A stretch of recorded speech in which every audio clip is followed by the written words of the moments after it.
What's going on?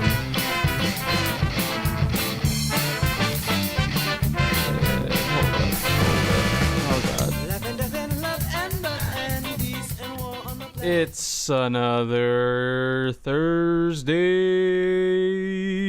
corn stream. What's up? How you doing? Welcome to another corn stream. It's a Thursday afternoon here in sunny California, experiencing a midsummer heat wave. Although actually it hasn't been too terrible out here. It's gonna get to like high 80s. I think it was worse a few weeks ago, but I still don't want to deal with it. But anyway, everyone's doing all right out there. Monday show is lost to the ether. Plagued by technical difficulties and lack of preparation, but now look, there's so much preparation today. Why I started a little late, because I needed to get everything in order. Yeah, why don't we just hop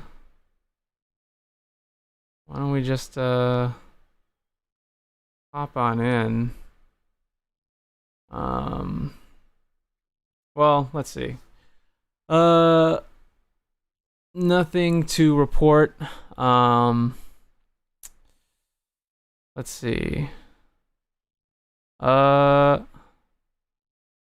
Yeah, I mean, usual stuff. Things we're working on regularly and behind the scenes and outside of this whole stream thing.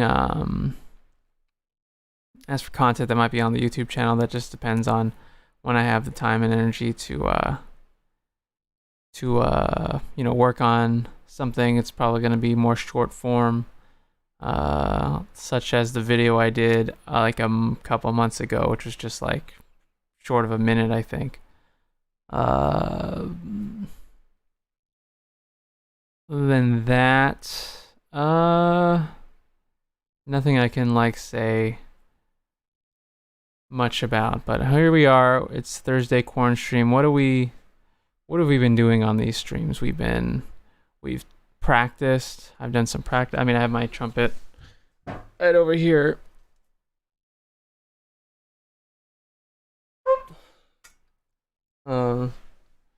We've worked on arrangements. We've written music and exercises. We've played some video games, and we've done a lot of talking about I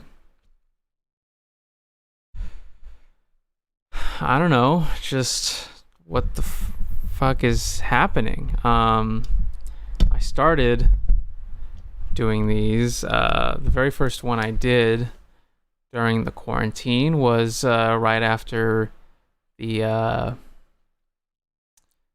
Bernie Sanders campaign announced that they were suspending their campaign efforts all the way back in March or something, April. I don't even remember.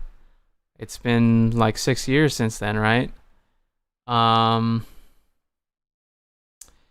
so what I've been thinking about lately, and what has been getting me frustrated, is, all that energy, all that focus, and all that attention feels like it's just been like letting air out of a balloon. So I'll talk more about that in the second half and connect that with the current moment. In the first half, I want to highlight a couple of things. I've talked about, during this pandemic, you've seen just massive unemployment, just a wave of various insecurities, housing and food insecurity, just sweeping over the population of America. and of course elsewhere. And just all these terrible, these terrible circumstances related to the pandemic, obviously, made worse by the pandemic, but generally, features of the system as it was just being highlighted by, an extra, disaster piled on top. While at the same time, we've seen, stocks are doing great. Other bubbles haven't seemed to have not burst yet.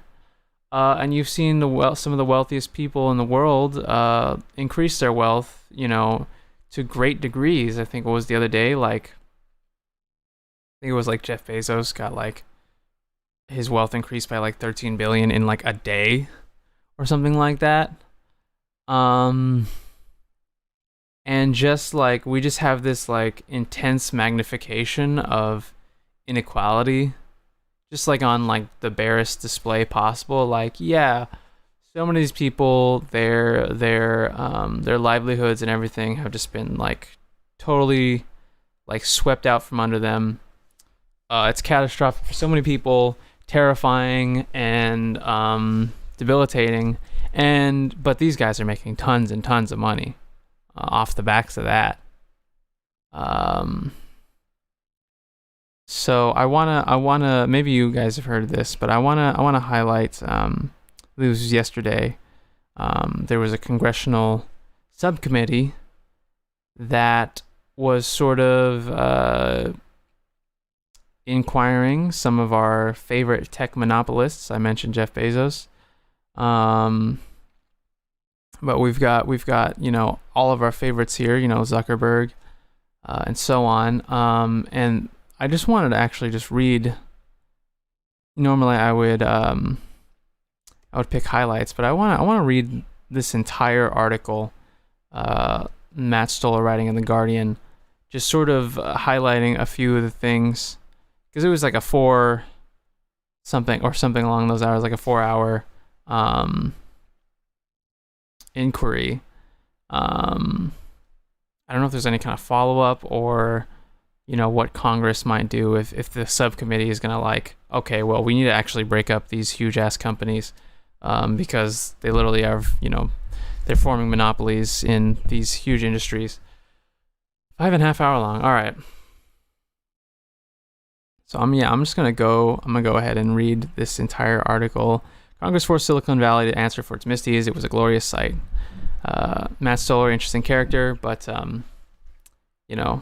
I go to just because his focus on monopolies and things like that. This is he's got a decent eye for this stuff. So reading from the article. Our founders would not bow before a king. We should not bow before the emperors of the online economy. That's how Congressman David Cicilline, I think that's right, started the remarkable hearing on Wednesday in the Antitrust Subcommittee, where 4 tech CEOs, Tim Cook of Apple, Mark Zuckerberg of Facebook, Sundar Pichai of Google, and Jeff Bezos of Amazon, finally had to answer questions about how their businesses operated. And the answers they gave weren't pretty. The word both Republicans and Democrats used to describe their corporations was dominance. And as members unspooled the evidence they had collected in an investigation over the past years, it's easy to see why. I mean, these companies, I feel like I would have to explain to anybody, they are ubiquitous in their industries, and you will see it investigated a little bit in this article. How they just had the best idea for having a social media website, just the best idea for a search engine, or just the best idea of getting you a package. And that's why they have monopolies over these industries. No, not quite. That's not really how the market works. But anyway, I'll continue on. I'll cease editorializing. Almost any moment of the 4-hour hearing offered a stunning illustration of the extent of the bad behavior by these corporations. Take Amazon, whose CEO, Jeff Bezos, often seemed off balance and unaware of his corporation's own practices. Congresswoman Lucy McBath played audio of a seller on Amazon tearfully describing how her business and livelihood was arbitrarily destroyed by Amazon restricting sales of their product for no reason the seller could discern. Bezos acted surprised, as he often did. Representative Jamie Raskin presented an email from Bezos saying about one acquisition that, quote, "We're buying market position, not technology," end quote. Bezos then admitted Amazon buys companies purely because of their quote-unquote market position, demonstrating that many of hundreds of acquisitions these tech companies have made were probably illegal. Mark Zuckerberg had to confront his own emails in which he noted that Facebook's purchase of Instagram was done to buy out a competitor. His response was that he didn't remember. His response was that he didn't remember, but that he imagined he was probably joking when he wrote that. Sure. One congresswoman on Joe Biden's vice presidential shortlist, Val Demings, asked Zuckerberg why he restricted Facebook's tools for competitors like Pinterest, but not for non-competitors like Netflix. He had no answer. Congressman David Cicilline asked about Facebook promoting incendiary speech and making money off advertising sold next to that speech. Zuckerberg pivoted to free speech talking points, and Cicilline cut him off. Quote, "This isn't a speech issue, it's about your business model." So, I mean, my own words here. I mean, I'll continue to read the whole article, but I mean, the pattern obviously here is you know, these companies have ballooned to these, like, you know, gargantuan levels with like labyrinthine practices and you know, they've created their own infrastructures digitally, physically, in order to and you know, accrue these massive resources to just, you know, and again, I'll continue reading on the article, but, you know, I was reading this, it was reminding me, you know, I'm pretty sure a lot of people have heard, this is like, you know, the very first things that we hear about this kind of subject. You hear about Walmart, and this is something that I would hear like in high school.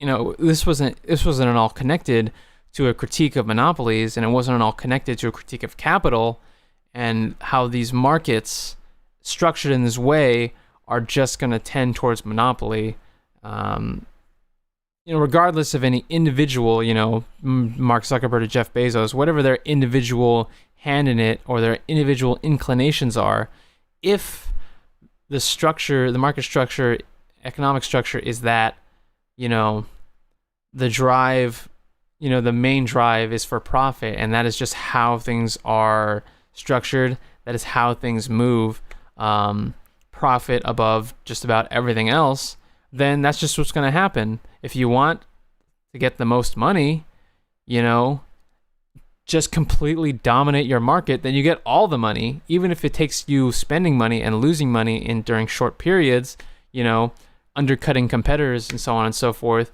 in order, and buying out competitors completely in order to just gain more share of the market. And then what do you know? You have a monopoly on your industry, and then all the money just goes to you because you own everything. But anyway, continue reading from the article. Big tech's dominance has serious consequences. America has lost thousands of media outlets because of the concentration of ad revenue in the hands of Google and Facebook. 2/3 of American counties now have no daily newspaper. I should just point out that the local like news station has been explicitly bought out by Daily Mail, you know, like the UK's Daily Mail, one of their many like awful rag like tabloid like you know, institutions that they have over there, which I'm sure has no effect on, you know, the way you know, news is reported and what is decided to be investigated and what is decided to be reported on. But anyway, continuing from the article, the nation lost 100,000 independent businesses from 2000 to 2015, a drop of 40%. Many due to Amazon's exploitation of legal advantages, from the avoidance of sales tax to its apparent violation of antitrust laws in underpricing rivals. Hundreds of thousands of merchants now depend on Amazon's platform to sell goods, and Amazon has systemically hiked fees on them. Just a few years ago, these third-party merchants paid 19% of their revenue to Amazon. Now it's up to 30%. which is, coincidentally, the amount Apple demands from hundreds of thousands of app makers who have to reach iPhone users. It's no secret why small business formation has collapsed since the last financial crisis. These giant platforms tax innovation. And then there's the fear. I have reported on small and medium-sized businesses frightened to come forward with stories of how they're abused by counterfeiting or unfair fees by the Goliaths. As one told me about his relationship to Amazon, quote, I'm a hostage. Fortunately, the voices of small business people afraid of retaliation came through their elected leaders. Quote, I pay 20% of my income to Uncle Sam in taxes and 30% to Apple. One member of Congress noted she heard from business people. Representative Ken Buck, Republican from Colorado, talked about one of the few courageous business people. Representative Ken Buck, Republican from Colorado, talked about one of the few courageous business people who testified openly months ago. The founder of PopSockets, which I don't know what that is, who had been forced to pay $2 million to Amazon just to get Amazon to stop allowing counterfeits of its items sold on the platform. Another Republican representative, Kelly Armstrong, went into the details of Google's use of tracking to disadvantage its competitors in advertising, joined by Democrat Pramila Jayapal, who asked Google's CEO why the corporation kept directing ad revenue to its own network of properties instead of sending ad traffic to the best available result. I mean, and this is like another, the metaphor in my mind that, maybe that shows, where my own head is at with some of these things is like, these smaller business, I mean, $2 million, I mean, that's not a super small business, but I mean, relative to, Amazon, everything is basically a small business. But, the ability of businesses to actually stake their claims and actually have like legitimate control over their IPs and actually like be able to survive doing business with these, massive distributors like Amazon. It reminds me of sort of the dynamic in China where, they just violate IP all the time. And unless you have like maybe like the US government to back you up, you probably, are not going to be able to have any kind of recourse if your IP is being messed with. But speaking of like global like dynamics, diplomatic and more aggressive dynamics, it's like, if you're a small country that has something that the US, or Western, whatever, how you want to call it, markets have an investment in, say, like Bolivia and their lithium or something like that, and you don't really have strong military or otherwise, entrenched presence in your nation state, then it's pretty easy for, a coup to be instigated, or even just like an actual like a front violent insurgency or whatever you want to call it, to be taken upon your country so that, your resources can be freed up and made available to, whatever, American or European companies wants your resources. Oh, but if you have a strong military and you have, like, say, a nuclear weapon, then, they probably won't mess with you. So in this case, when it comes to markets, actually, honestly, the connection between business and like, actual like violent force is not unexamined generally, and is not, those things aren't necessarily mutually exclusive. But in this realm, having the firepower of literally just having more money to be able to stand your ground against these, monopolists, essentially. Anyway, I'll get back to the article. Over and over, the CEOs had similar answers. I don't know. I'll get back to you. I'm not aware of that. Or long, rambling attempts to deflect, followed by members of Congress cutting them off to get answers to crisp questions. I learned two things from the surprisingly wan responses of these powerful men. First, they had not had to deal with being asked for real answers about their business behavior for years, if ever, and so they were not ready to respond. And two, antitrust enforcers for the last 15 years, stretching back to the Bush and Obama administrations, bear massive culpability for the concentration of wealth and power in the hands of these corporations. The emails and information that Congress dug up were available to these enforcers who nonetheless approved merger after merger and refused to bring complaints against anti-competitive behavior.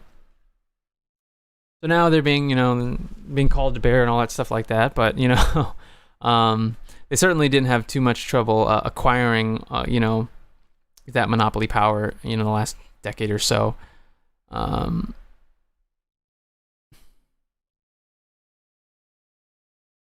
I'll just read from this last paragraph. As David Cicilline put it, quote, "These companies as they exist today have monopoly power. Some need to be broken up. All need to be properly regulated and held accountable," end quote. And then he quoted Louis Brandeis, who said, "We can have democracy in this country, or we can have great wealth concentrated in the hands of a few, but we can't have both."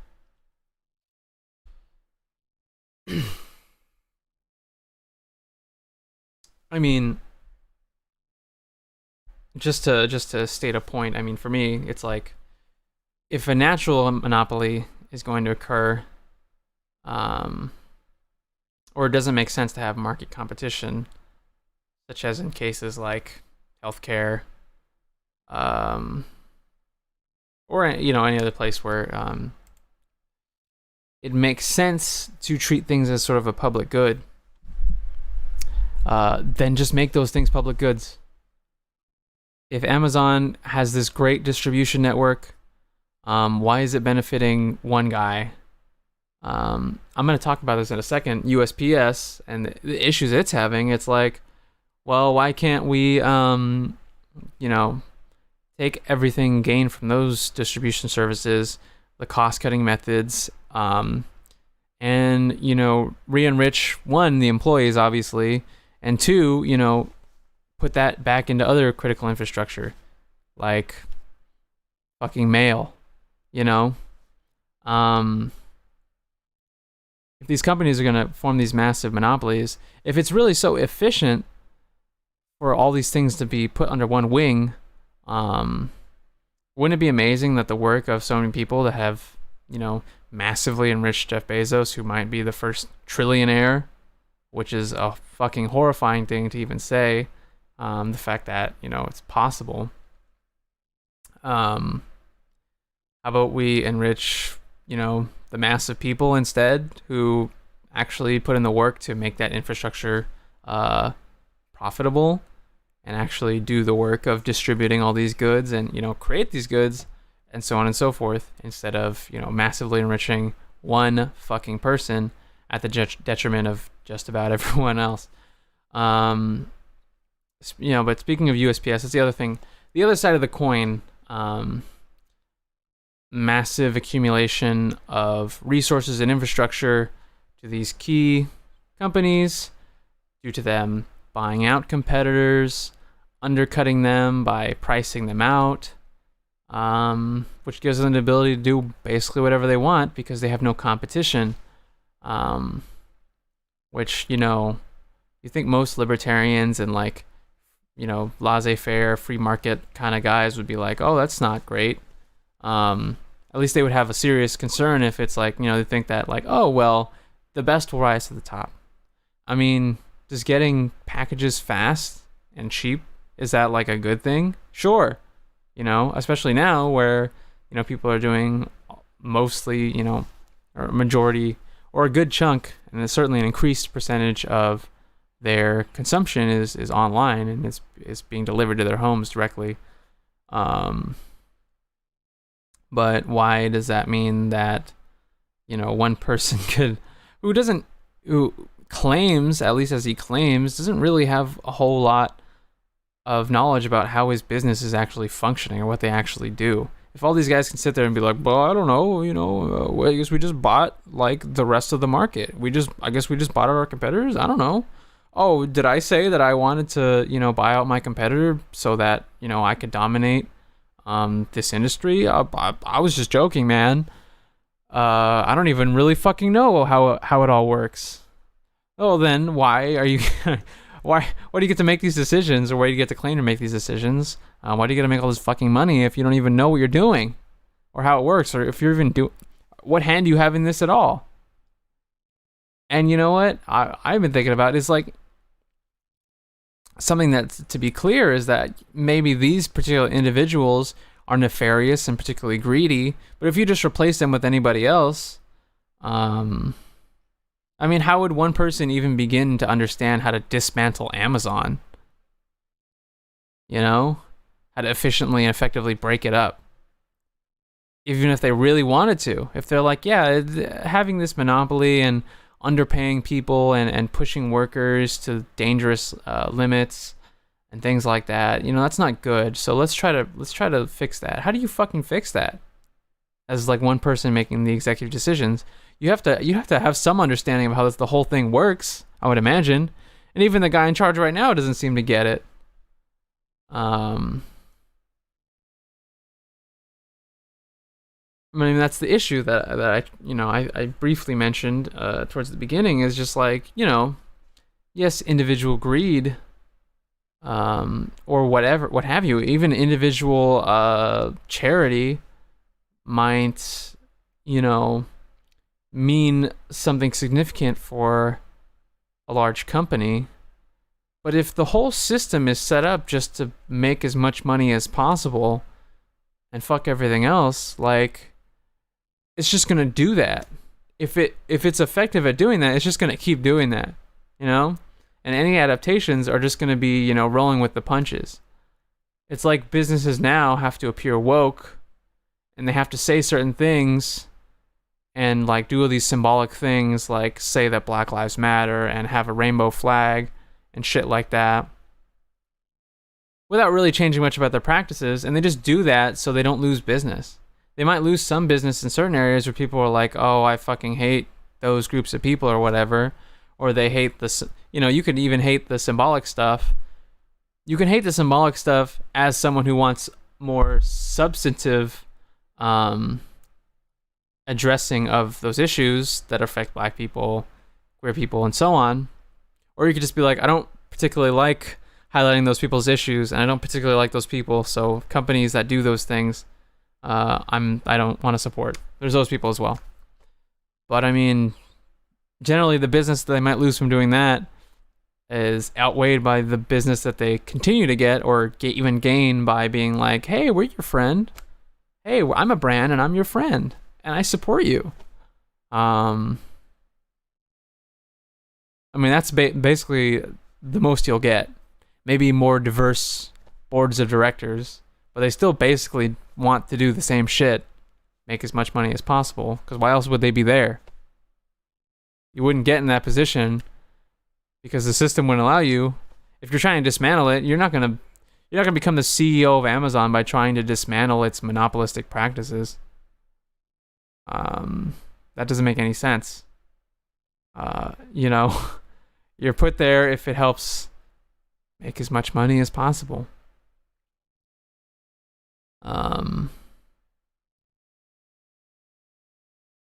So with all that, again, I mentioned USPS, and I wanted to highlight because many people have probably heard about the issues that USPS is having. I probably learned, I think this was back in the Bush era, where it, like, Congress or something was like, they have to pay out their pensions like 70 years in advance, or have to have enough money to do that. Just like a ridiculous standard. On top of the fact, well, one article gets into it. One of the articles that I have gets into it about, you know, looking at them as a business, the USPS, the United States Postal Service, as like a business like Amazon. You know, like, well, if it's not making as much money as possible, then what's the point of it? The point of it is it's not like a for-profit business. It's a government public service, so that, you know, people can mail things cheaply, and people who don't have the same infrastructure, like if you live in like a metropolitan area or close to one like I do, like, who cares, right? I can get all my shit through Amazon or whatever. You live in the middle of fucking nowhere and there's like 3 mailboxes, like, why would any business want to you know, try to create infrastructure out there unless they're just gonna charge you exorbitant prices to you know, to just bother to provide their service to you? Well, if you have a public good that's provided to everyone, regardless of all these other things, then you can address that issue. And that should be the point, but apparently not. So I have to orient myself on these articles because I was trying to get the second half of the show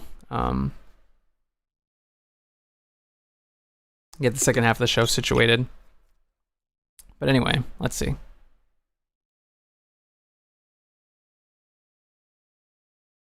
All right, so there's this Time article by Anthony Isawire. Is that right? I would have to know where this guy's from, how to pronounce his name. Oops. Am I on the right? Yeah. U.S. Postal Service considers downsizing, senator and union leader say. This is posted in the Times yesterday, July 29th. An article, the U.S. Postal Service is considering closing post offices across the country, sparking concerns ahead of an anticipated surge of mail-in ballots in the 2020 elections, U.S. Senator Joe Manchin and a union leader said Wednesday. Manchin said he has received numerous reports from post offices and colleagues about service cuts or looming closures in West Virginia and elsewhere, prompting him to send a letter to Postmaster General Louis DeJoy asking for an explanation. The possible cutbacks come as DeJoy, a major donor to President Donald Trump, who took control of the agency last month, moves to eliminate overtime for hundreds of thousands of postal workers, potentially causing a delay in mail deliveries. A recent document from the Postal Service obtained by the Associated Press described the need for an operational pivot to make the cash-strapped agency financially stable. It basically goes around the back and forth about why they need to do certain cuts and why it's difficult and dangerous at a time where we need to be able to safely, utilize postal services, especially so people can fucking vote and participate in our democracy.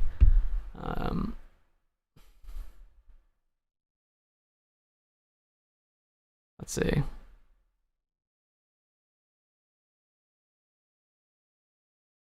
And the article mentions the oh Jesus, what happened to my sound?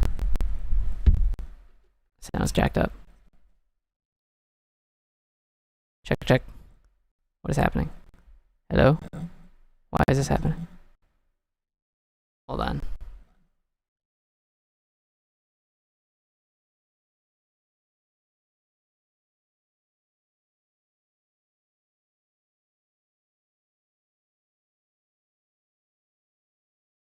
I feel like my sample rate just suddenly changed. Check.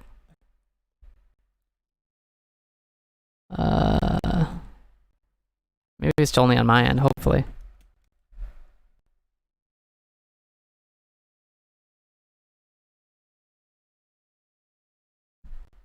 It sounds to me in the playback on the stream that it sounds like I inhaled a bunch of helium.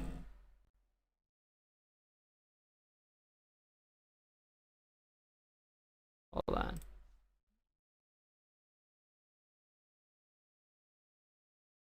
Hello. Check 1 2. La.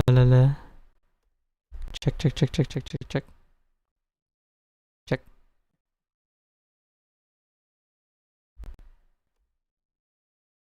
Let's see. Hello. Why is it so jacked up?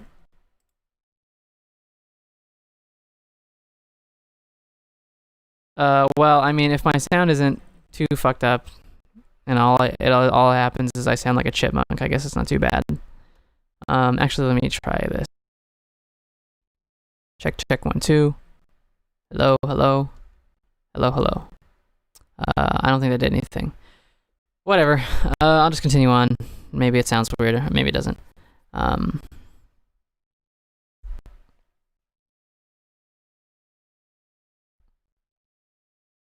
So I read this article because I've been hearing about the issues that the USPS has been having. About they've been basically told to have slowdowns, been told to leave mail behind if it slows down their routes, and just doing things like cutting overtime when it's people are using delivery services a lot these days because they want to stay home and not catch a deadly virus. And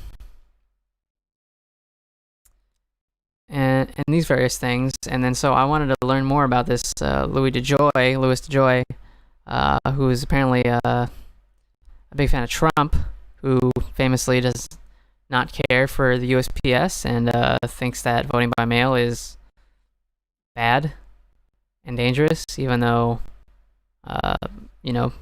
obviously a lot of people in his cabinet seem to have done so, and he has as well, I believe.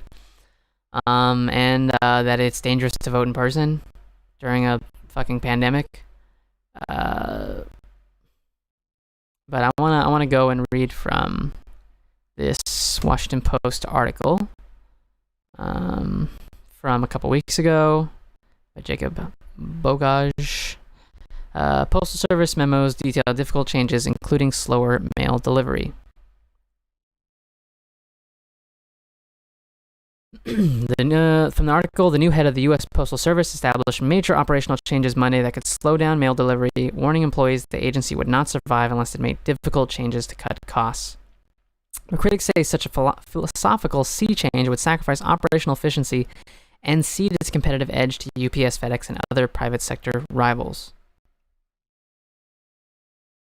Postmaster General Louis DeJoy told employees to leave mail behind at distribution centers if it delayed letter carriers from the routes, according to internal USPS documents obtained by the Washington Post and verified by the American Postal Workers Union and 3 people with knowledge of their contents, but who spoke on the condition of anonymity to avoid retribution.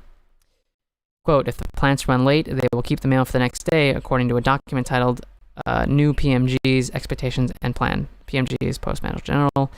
Traditionally, postal workers are trained not to leave letters behind and to make multiple delivery trips to ensure timely distribution of letters and parcels. And then the memo cited a in company U.S. Steel that used to be big and then now they don't exist anymore. Blah blah blah.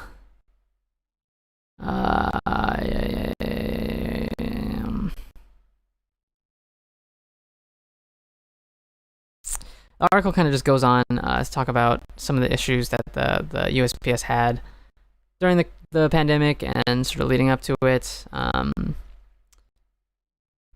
Let's see. Steep drop-offs in first class and marketing mail. The Postal Service's most profitable items have exacerbated the USPS's cash crisis. Postal leaders predicted at the start of the pandemic that their agency would be insolvent by October without congressional intervention. Meaning... no more USPS by the end of the year.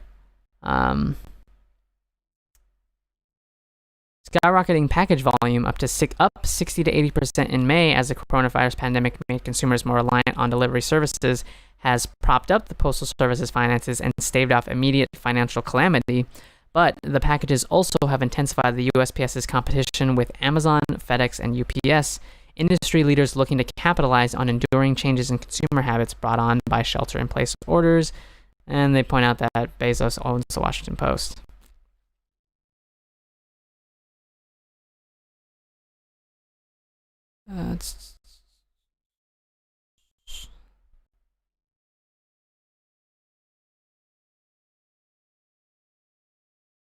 And then this quote is something I keyed on.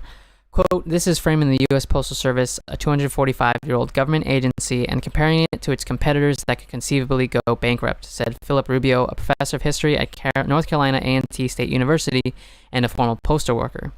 Comparing it to U.S. Steel says exactly that. We are a business, not service. That's troubling. The changes also worry vote-by-mail advocates who insist that any policy that slows delivery could imperil access to mailed and absentee ballots. It reinforces the need, they say, for Congress to provide the agency emergency coronavirus funding.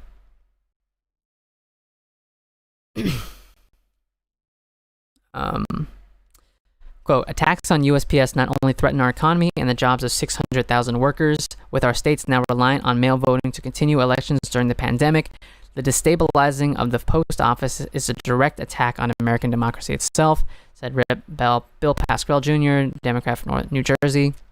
It is, quote, it has been 59 days since the House passed $25 billion to keep USPS alive. The Senate must pass it now. Democracy hangs in the ballots. And then more from the USPS talking like a fucking Silicon Valley tech company about, changing and innovating their business and all that kind of stuff. So the combination of these two factors, great consolidation of wealth, market share, resources by these few companies, and the almost systematic dismantling of a public good like the USPS. It's these times of crisis. It's disaster capitalism. Taking the opportunity from these horrific moments where so many people are losing so much of their own livelihoods, and taking this as an opportunity to further consolidate these few companies with huge resources, to further consolidate those resources, because they can weather storms much better than smaller or less protected businesses, institutions like the USPS, or I mentioned in the other article, small businesses getting basically swept away by the Amazons of the world. And that's like the sort of the twofold crisis of something like a pandemic and this recession and just huge economic downturn that we're in the middle of. One, people's personal livelihoods, as I mentioned, are just decimated.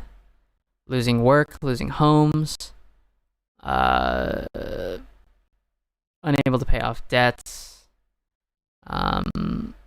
no health care to deal with, a pandemic, because their health care is tied to their employment.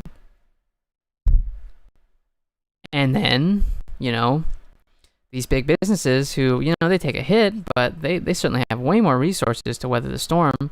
And then they can just, while everyone else is down, they could just, vacuum up all of their market share, and become even more powerful and further enrich the people at the tops of these companies, and become even more difficult to, deal with in the future. I mean, that article talked about how, congressional oversight and antitrust has basically turned a blind eye to the rapid monopolization of those four companies, Apple, Google, Amazon, and Facebook, over the last 10, 15 years. And now they're massive, and they're much harder to deal with. And now we're seeing, this further consolidation, because government is not dealing with this in a way that, benefits the vulnerable more than these companies. These guys basically get away scot-free, while the rest of us are dealing with, the second biggest economic downturn of our lives, and possibly, the biggest. We'll see how this all shakes out, but I mean, Jesus Christ. So that is the issue. That is what we're looking at right now in this current moment, on top of dealing with pandemic and reckoning with our history of white supremacy and police violence. And these things are, again, these things are absolutely connected. I want to talk more about that in the second half. I'm going to try, I like to try new formats out. So take a quick 5, quick 10, something like that. I should get some tunes up. Good old Louis Zong. He did a new album. Maybe I'll play that. Hopefully it won't sound too fucked up. But I'm going to take a quick 5, and then we'll be back in the second half talking about, Jesus Christ, talking about the Black Lives Matter, Defund the Police movement, and where did the energy from the Bernie Sanders 2020 campaign go? So I will take a quick 5 and I'll come back to that.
Give me one moment.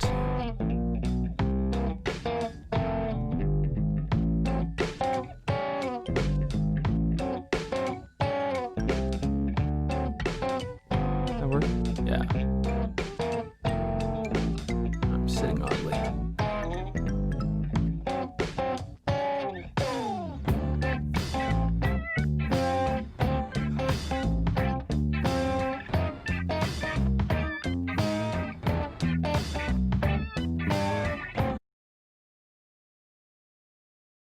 So, hold on. Gotta mute myself. So, the past week, I guess, certainly at the beginning of the week, I felt this deep sense of frustration about stuff in my own life. I'm a musician, and it's obviously not a lot of musicking happening these days, at least not in the way that I'm normally accustomed to, because I'm a performer. I play with other people, perform for people, and things like that. And it's very difficult to sort of find your way in this new context, although I have some experience with having to basically just do my own thing for long periods of time. But this is a very different circumstance, especially considering we're not really sure how things are going to look, at least for my industry in the future. And just personal feelings of, like the last couple of weeks I was able to sort of go off and do something a little different, which is nice to have a change of pace. But when you have to go back to the same thing, it's like, yeah, you took a break, but it doesn't necessarily mean you're back and ready for more. And I was just like, I don't know. This isn't everybody. I talked about, with the protests and things that are going on, talking about substantive things that people are doing, substantive and clear things that people are demanding, and then all the symbolic, performative stuff that's happening.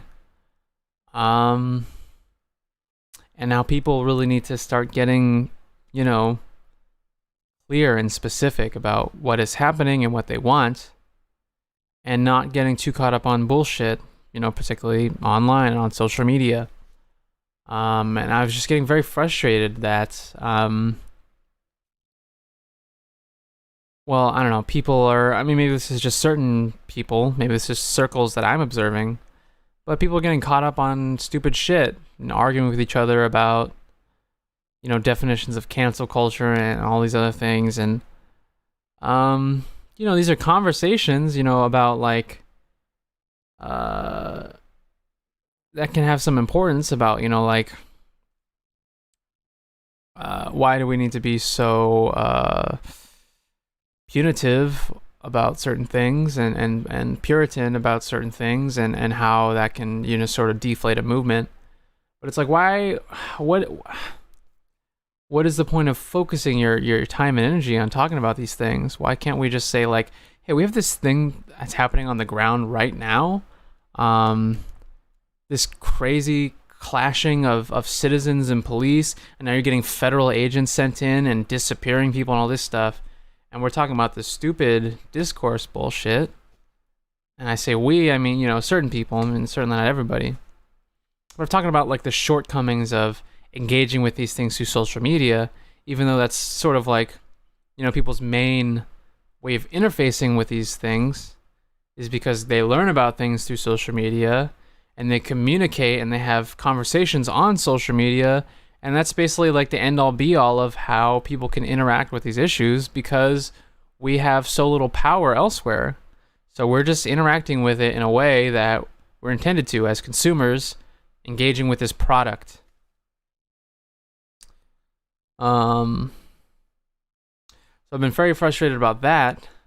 I've been very frustrated about the fact that we have all this energy and this momentum out there on the streets. But the messages are easily co-opted. Anybody could fucking say Black Lives Matter. Donald Trump could say Black Lives Matter. And what the fuck does that even mean? We need to have a substantive, clear list of this is what we want, so that people can't just say Black Lives Matter, and continue to, drive inequality and subjugate people, and continue to create the conditions for this brutal police state, because, when we have massive concentrations of poverty and historical inequity, instead of using our resources to deal with those things by maybe giving those people some power over their lives, giving them some help, enriching their communities, and giving them some say in the world, and somewhat changing the power dynamic that controls their lives, instead we just say, okay, you're poor and you're doing crimes or whatever, so we're going to send in police to beat the shit out of you. Because that's how we can deal with the problem. By not dealing with it and just dealing with the symptom of the problem, with feelings of insurrection and discontent, social unrest.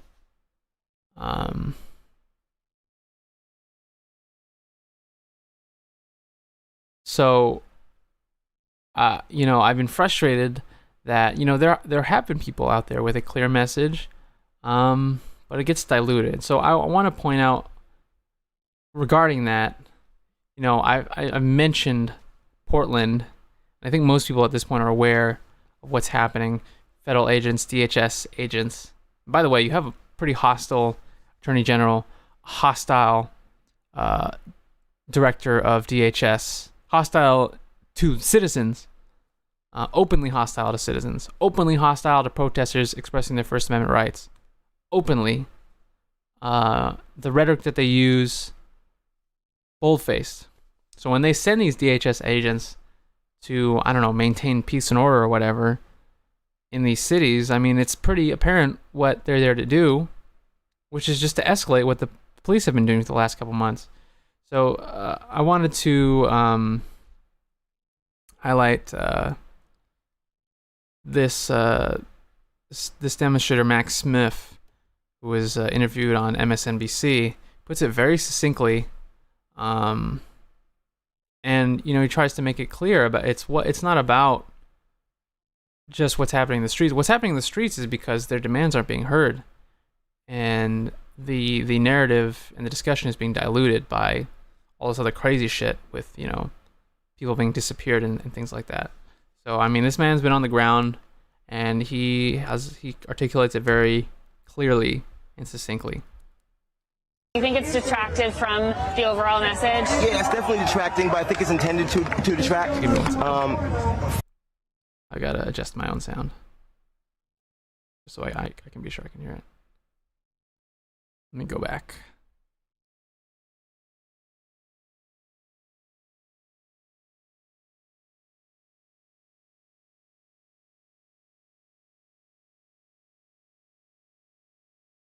What happened? Did you not like that?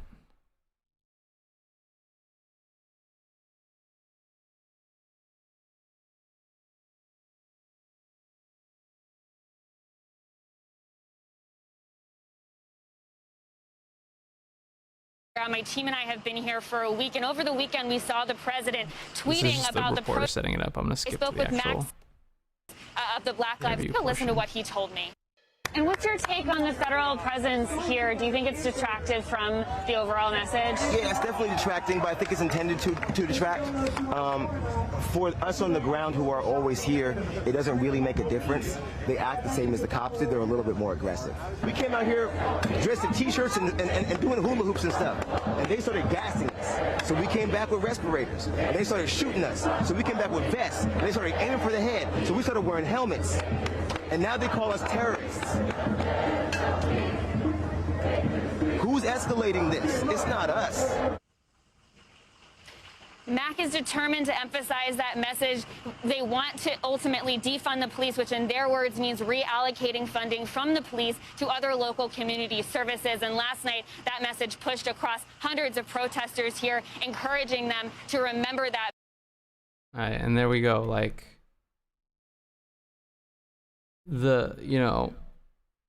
police, federal agents, executive, president, DHS director, and so on and so forth, trying to dilute what's actually happening, what it's about.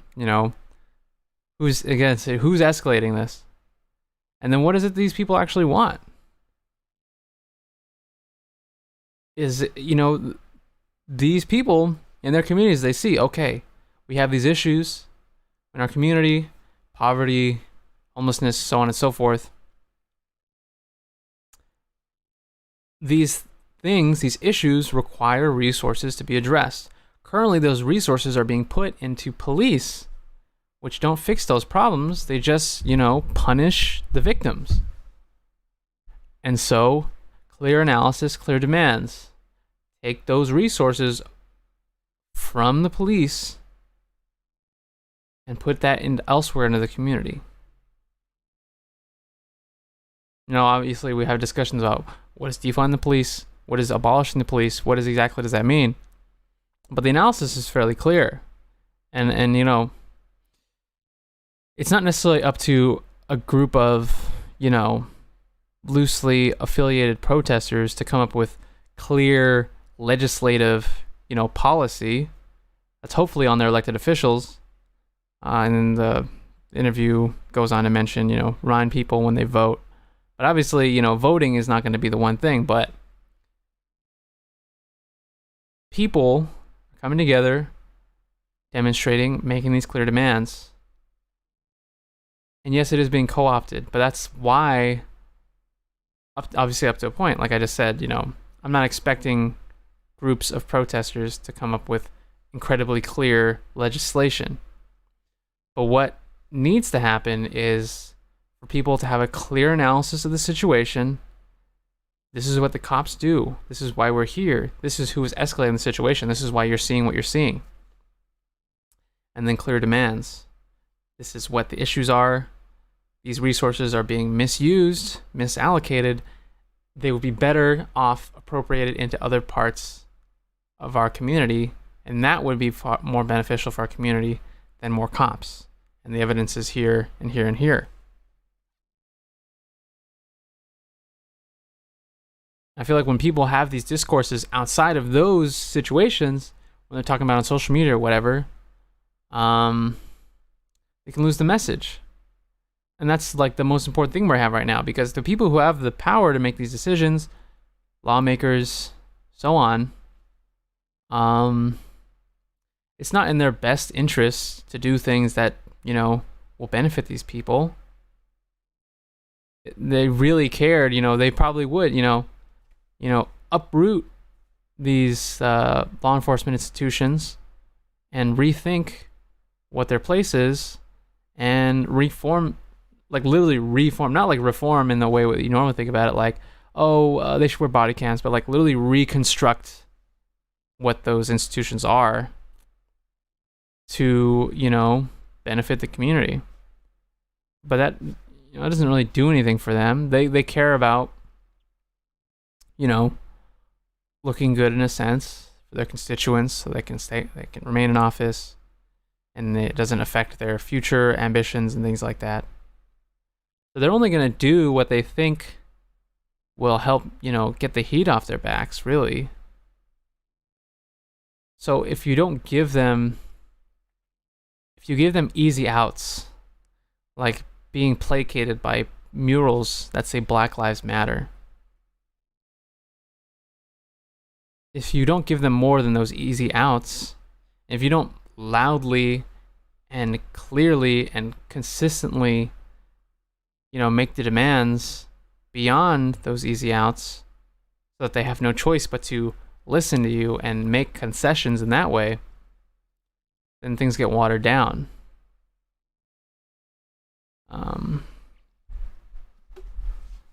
So I wanted to highlight that interaction because that guy was very clear. And the message is very clear. And that's what is necessary if we want to move forward. Because it seems like we're just in a back and forth and we're all concerned about the spectacle again. Oh, they're sending the feds in. And now these local mayors and such can be like, oh, we don't want Trump here. We don't want the feds here. Get them out of here. And it's like all they're doing is the same shit that your cops were doing. It's like a lifeline for these local leaders, these mayors and so on. They could be like, oh, even though it was my police department that was brutalizing people, now I can blame Trump because he escalated it even further. So I don't know. Hopefully people can see past that. I think these guys, they're, like he said, it's like they're basically the same as the regular cops, just more aggressive. Because some people want to make these. I mean, it's sort of important historically to make a distinction because this is kind of like wild, right? Just literally like the government attacking its own people, the federal government attacking its own people, ostensibly. But to people on the ground, like, what is the real difference? So, I mean, staying that course and having that clarity and that consistency, that's how you weather through all the bullshit.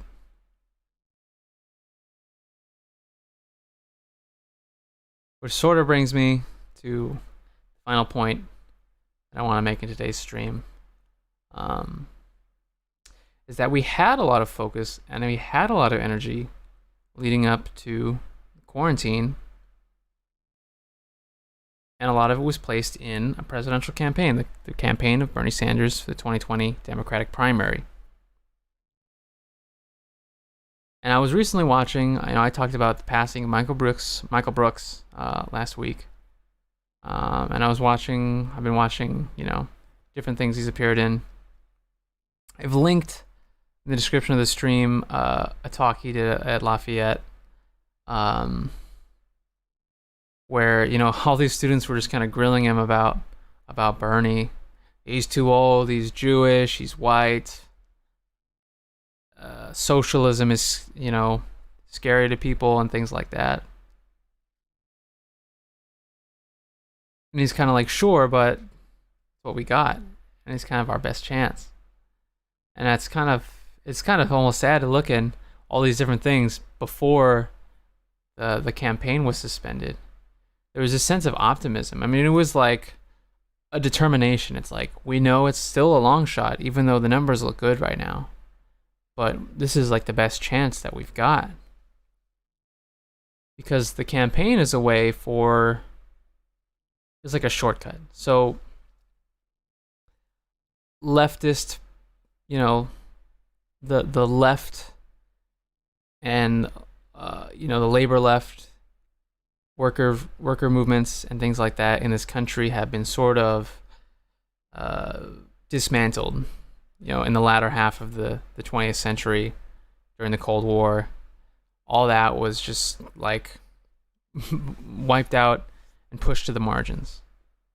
And labor rights and stuff like that have been eroded pretty steadily over the past 40 years or so. Basically half a century.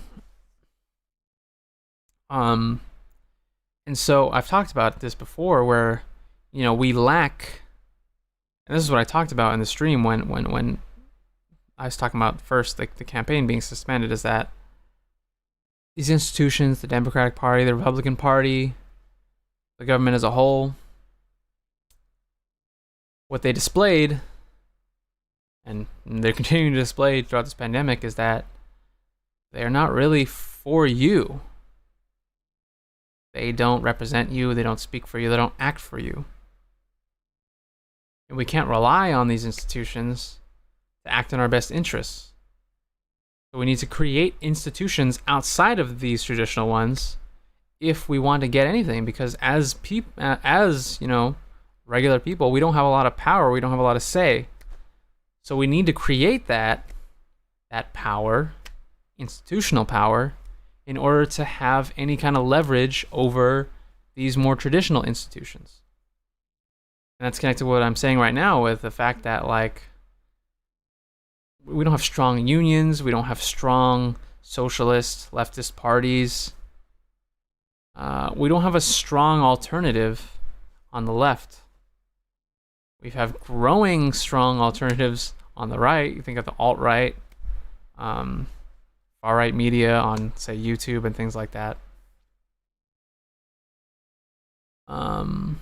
But we haven't had so much of an answer on the left. So with Bernie Sanders' 2016 and 2020 campaign, the opportunity there was a sort of shortcut for institutional power. Not that the things that Bernie was campaigning on was like particularly explicitly socialist or anything like that, nor even that he could get 100% of those things done. But electing that campaign into office, specifically one that is explicitly about creating a movement around it, creates a much different dynamic than another voting for the lesser of two evils kind of thing that we end up with every 4 to 8 years. So that was a tremendous opportunity for us to shortcut having to rebuild all those institutions. And obviously, as much as all of us thought that, the Democratic establishment is too much of a clusterfuck to figure out how to get rid of Bernie, even though that's what they want more than anything, they would rather lose to Trump than elect Bernie Sanders. But we didn't expect the ace in the hole, that Obama would finally come out of the woodwork and being like, hey, Amy, hey, Pete, get out of here. We need Joe. And they did it. It was just like that. We were gloating, we were laughing about the failures of Biden was doing terrible, Warren was doing terrible, Pete was into some shady shit. And then just like that, they fell into line and the campaign was over. A pandemic was coming in. We were having undemocratic election after undemocratic election because people couldn't safely vote. And that was it. And all that energy, that focus, that determination had nowhere to go. Because we weren't building institutions, we weren't building organizations. Yeah, you have like a donor list, you have a volunteer list, but I don't see that being utilized. It just went into the ether. All of those people's hopes and their desire to see a better future, those still exist. And maybe in some ways we're seeing that playing out now. But we didn't really build something lasting because we were hoping this is just like a fucking last-ditch effort to get in there, get in the fucking White House, and finally have, something like a base that we could build off of. But that opportunity was, we lost it.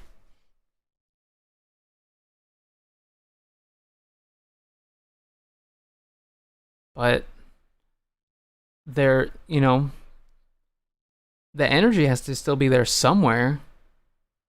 The focus and the clarity. We need, I think in this moment, we need to harvest that. And part of the reason that I talk about people having education and having a perspective and understanding what is going on, both in the moment and sort of in the historical context of why we're even here, is because that's where all this animus came from in the Bernie campaign. It was speaking to something that hadn't been spoken to in a very long time, not on that level, not on that platform. in a national, election.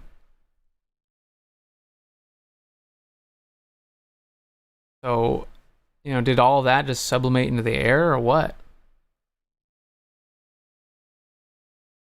I think it's important that we like. I mean, just looking back on these. So I just wanna play some clips and talk about what I mean about like the energy and the focus and the clarity. And then I'll wrap up and I'll try to connect it to what I've been talking about. So here is another talking about stuff that Michael's a part of. This is a panel held at Harvard, hosted by groups like College Kids for Bernie Sanders, basically, and stuff like that. They did this they did this in January or last year, I can't remember. But people were feeling pretty good so far about the election. And this is actually a pretty great panel. There's some good stuff said here about the Democratic Party and its history and sort of the political the climate that we're seeing now, and the substantive differences between Bernie and Warren, which is Dr. Cornell West. I'm gonna play a bit of him talking about that, and I just want to highlight what I'm talking about in terms of clarity. Like, he's like, this is what we're after, and this is what we need to say. We can't just say abstract things like, oh, I want change, I'm a progressive, I want things to get better, or whatever. I want to reform these institutions. It's like, this is what we're after. These are the things that we want. And anyway, I'll let oh fuck, I messed up. But I'll let Cornel West speak on that. Absolutely.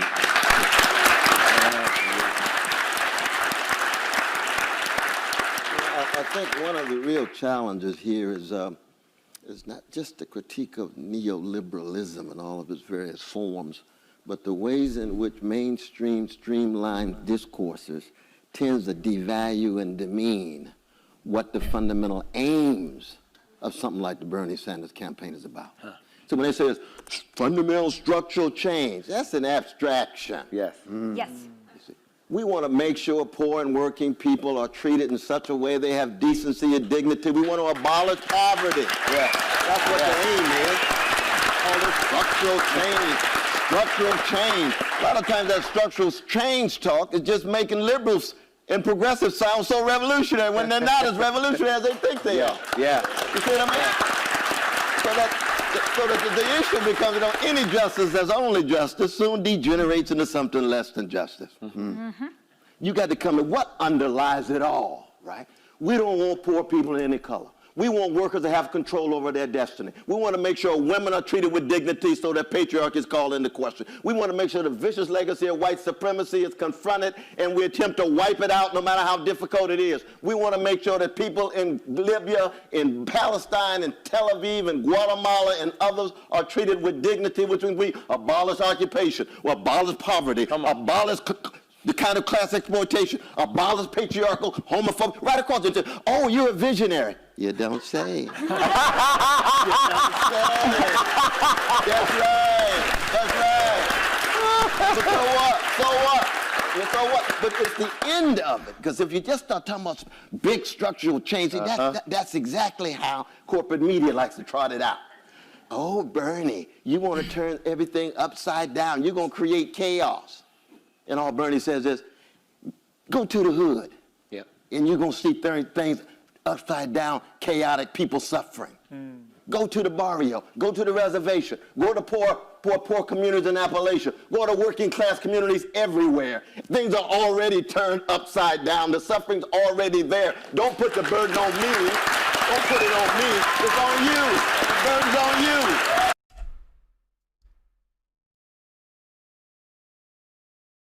I mean, there you go. Sorry, shit, fuck.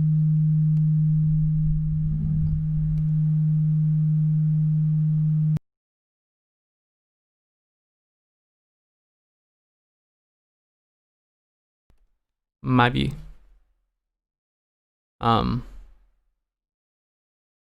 And there you go. He lays it out. Like, that's what the project is. That's what we're after, what we're trying to do. And that was, a lot of these things, and then a lot of stuff that they talk about on that panel. It's like, yeah, these aren't specifically goals of, the Bernie 2020 campaign, but this is what we're seeing in the horizon. This is what we're after. And he, and then he anticipates the argument where it's like, oh, we can't, we can't change the way things are. We could do these little things, but we can't change these fundamental dynamics. It's like, it's gonna, throw everything into chaos. And then look at where we are. The stuff that Cornell was talking about, like, look at where we are now. Now all those things have just spilled out to even greater percentages of the population, to affect even greater percentages of the population. We're seeing, the tyranny of law enforcement. We're seeing the devastation of austerity. People can't afford rent. They can't afford food. They don't know what's going to happen. They don't know if the government's going to be there for them. And they have no other recourse. That's happening. That's all the stuff that's just happening in our borders. And we still have massive amount of resources. There was that bill. I mean, we're talking about defund the police. What about, defund the military? There was that bill that was introduced to cut 10% from the Pentagon. 10%. How much has the budget been inflated over the years? 10%. I mean, what is that? Like one plane or something? Or like 2 years of a defense contract or something? Things that we could certainly live without. But if we freed up those resources to address, the plight of people during a pandemic that has been the response of which has been totally botched and has killed so many people and will continue to kill many more, if not just ruin people's lives, forever through like permanent injury and just the anxiety of having to live through these circumstances. But we can't do that for whatever reason. But I mean, that's why we need to be clear. That's why we need to be able to say this is what we want. It's to cut through all that bullshit and have that analysis that you see all these little, like, people are like, oh, we just need to do a little bit of this and that. And like, no, it doesn't fucking work. It hasn't fucking worked and it won't work. Maybe you can kick the ball down the field, but that's even looking less increasingly likely. Eventually you're going to rent out a fucking field and you're going to have to make a decision. Are we going to address these problems in a way that benefits the majority of people? Or are we just going to say, fuck it? Jeff Bezos, Tim Cook, Mark Zuckerberg, those are the only people who get to, enjoy life. They can fly to Mars with Elon Musk.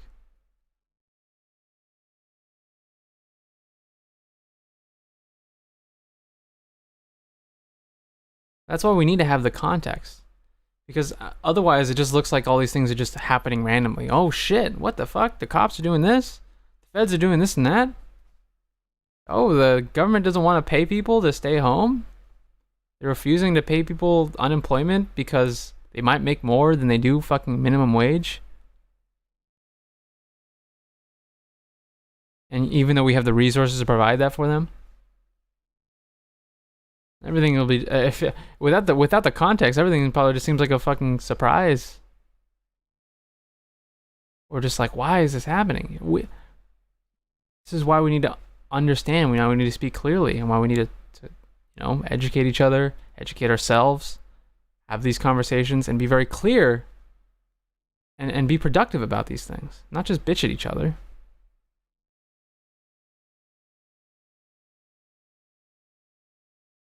Again, he lays it all out. Different vocabulary, different style. Similar to the protester earlier. He's like, this is what's going on. And this is what we want. And that's the level of clarity you need to have to not be completely co-opted. To not have your message diluted.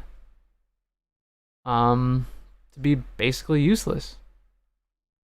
Because we have the opportunity now Just like those big ass companies have their opportunity to consolidate more power as their weaker opponents can't deal with, a crisis, we have to look at it the same way. There's an opportunity here. There's all this discontent, all this energy. Similar with the Bernie Sanders campaign. We need to bring that focus back. We need to bring that energy back and put it into the current moment we have now. We need to realize what the opportunity. Again, it's difficult for a mass of people to spontaneously realize what the opportunity they have in front of them is. But that's why, if you have the capacity to engage with this at all, you have to be able to cut through the bullshit and not add to it. I see a lot of people on social media, and it's you thought people were, re-educating themselves about police violence and all those things like that, and people growing. And there has been that. I've seen some people who I never would have thought cared about this stuff. Now it's like all they talk about. But there's still a lot of the same cultural bullshit being passed around about conservative and liberal and people wearing masks or not, and all, everything's centered around individual choice. The problem with police is your individual whiteness or whatever, but not have anything to say about these institutions and the connection between police violence and the economy, the connection between these massive corporations and the just the fucking, the toothless, impotent government that we have. They're not toothless and impotent when it comes to, committing violence domestically and abroad, but they are toothless and impotent when it comes to, helping people and dealing with these deeply fundamental problems with our society. And because it's difficult to see how, as individuals, we can actually, move the needle forward and make that change happen, then we just address it either in a cultural way on social media or whatever, in these superficial, symbolic ways. And then we lose the plot. We need to be focused. We need to be clear. Yeah, we can argue about, we can advocate for, our own personal dignity when speaking in a, a cultural space and in discourse and things like that. We can have conversations about anything. When it comes to these issues, we need to be really fucking clear, because the people that right now have the power to make decisions that will affect people affected by police brutality and poverty and so on, it's not in their best interest. That's not what they're there to do. They're not there to solve world hunger. They're there because they're just the right combination of saying what people want, either their voters or lobbyists or whoever, and doing things that people can agree with, constituents or same lobbyists. It's just the balance that they've struck, that they're able to appease these different groups of people. But they're not there to, to solve these issues. You think they would be, but that's not really how it works. So you need to give them clear demands.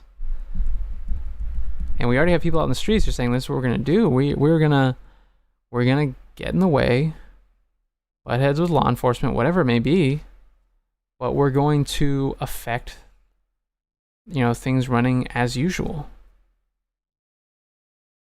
And we can turn this energy, why don't we turn it into a fucking general strike or something like that?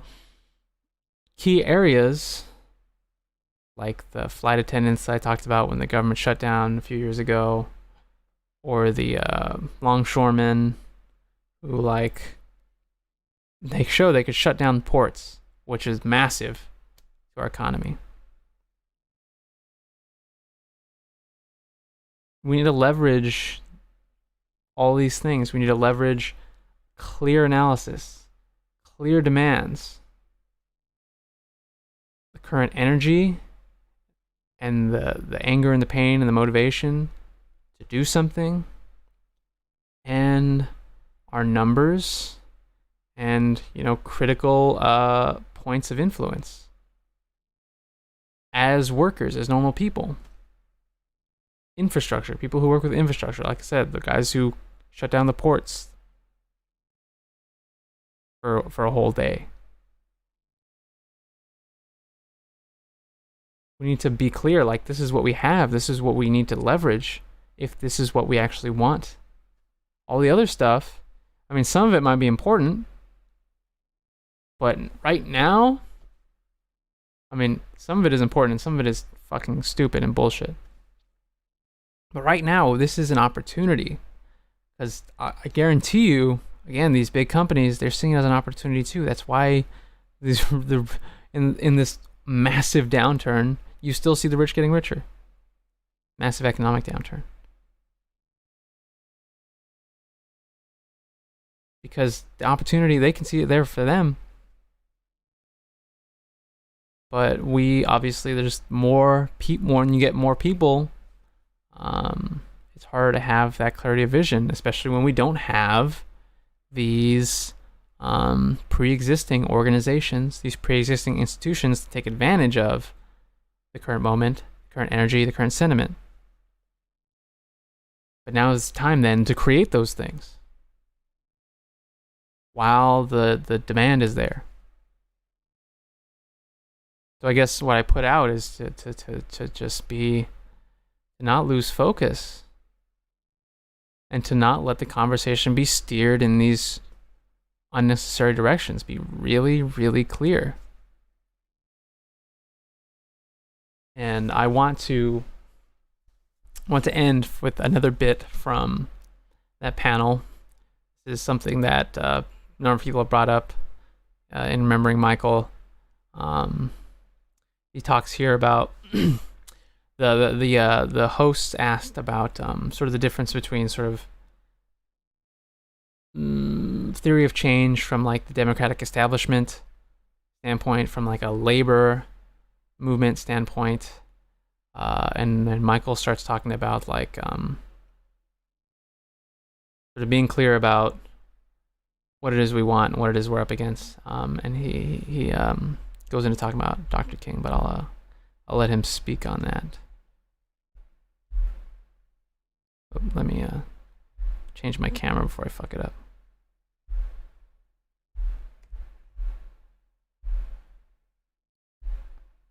Oh.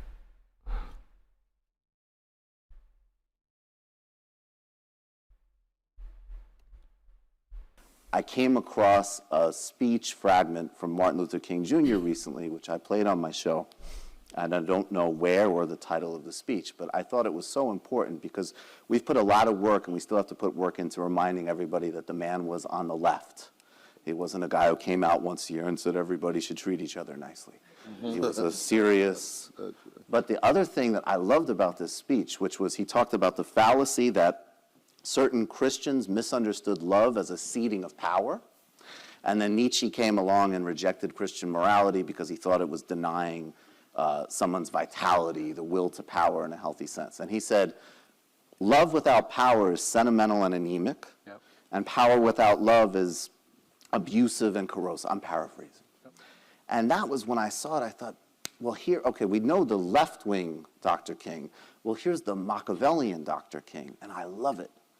I want the left to have Machiavelli so that we can have the strategy, the ruthlessness, the clarity to actually win these battles and be ruthless with institutions. And then I want us to learn how to be really kind to each other, welcoming of a broad set, and actually have a movement that has the capacity to do that. That's why the cancel stuff is relevant, that Katie brought up, because it's a stand-in for this eliminationism of other humans, which is neoliberalism enacted. And it's also a contradiction from when we get utopian. It's beautiful. We're the people who sit around and we say, why don't we have a world where there's no prisons? Okay. That's a radical fucking statement. That's a real thing, and we should take it seriously. But then, on the other hand, oh, well, these people could never be part of our coalition because they made a mistake or said something. Like, it's a contradiction in what we're enacting. So what I get that I hope is in the realm of answering your question from this Dr. King clip was left-wing, spiritual, but also with a vision of power.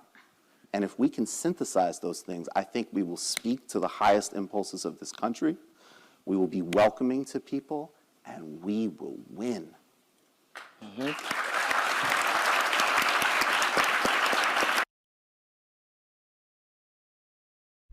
Right, and that's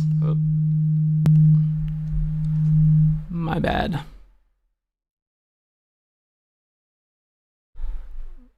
Is that that's ultimately what we should be after, right? We lay out what it is that we want, our vision for the future, and then we go and work for it.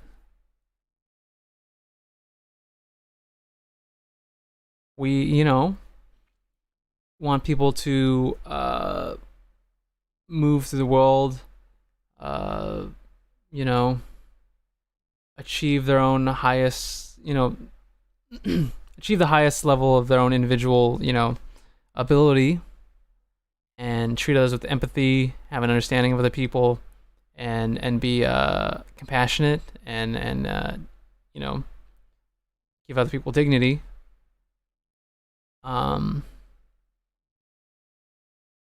But we don't want to, we can't be stuck squabbling about the smaller stuff.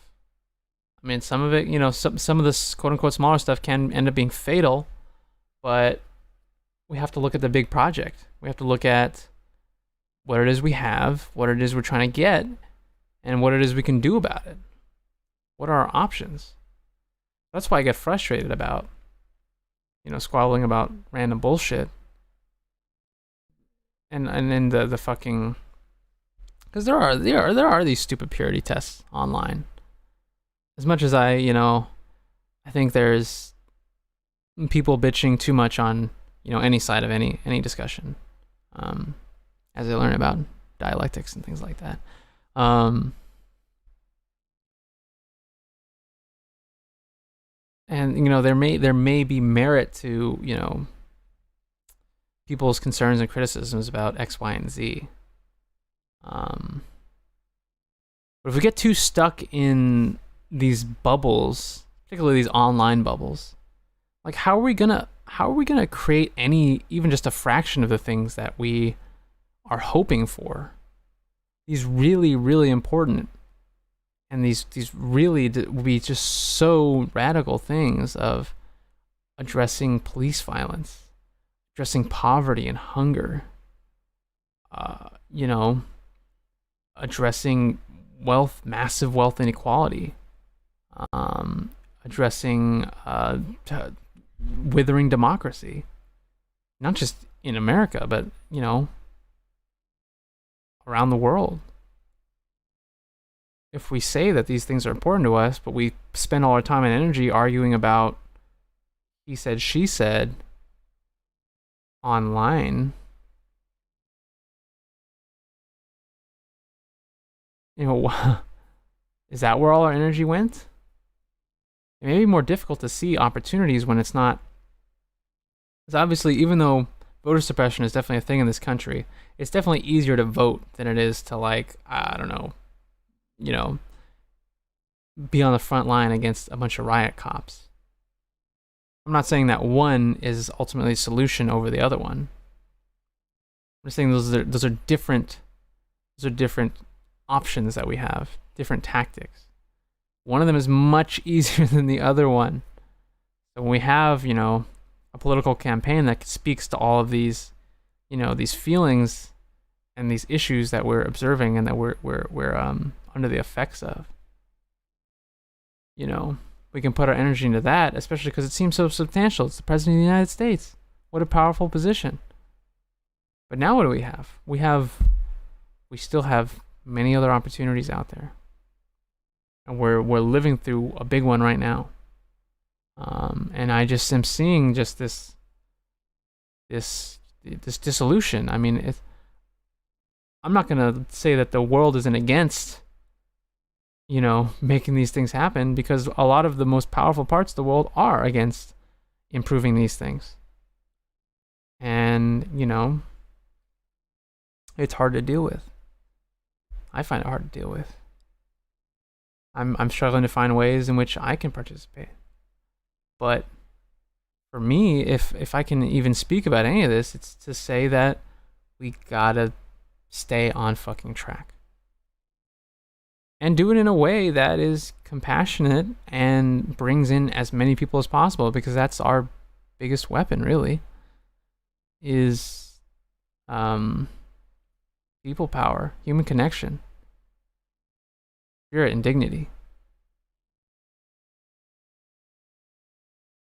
And a movement that is built around those things, will hopefully create a world that, emphasizes, highlights, and values those things. 'Cause that's, that's the root of why we find these things important. At least, basically the root of why I find these things important. I would imagine others. So, I don't know. We need to continue to keep that in mind and rise above and cut through all the pettiness and the bullshit and see through the symbolic and the performative.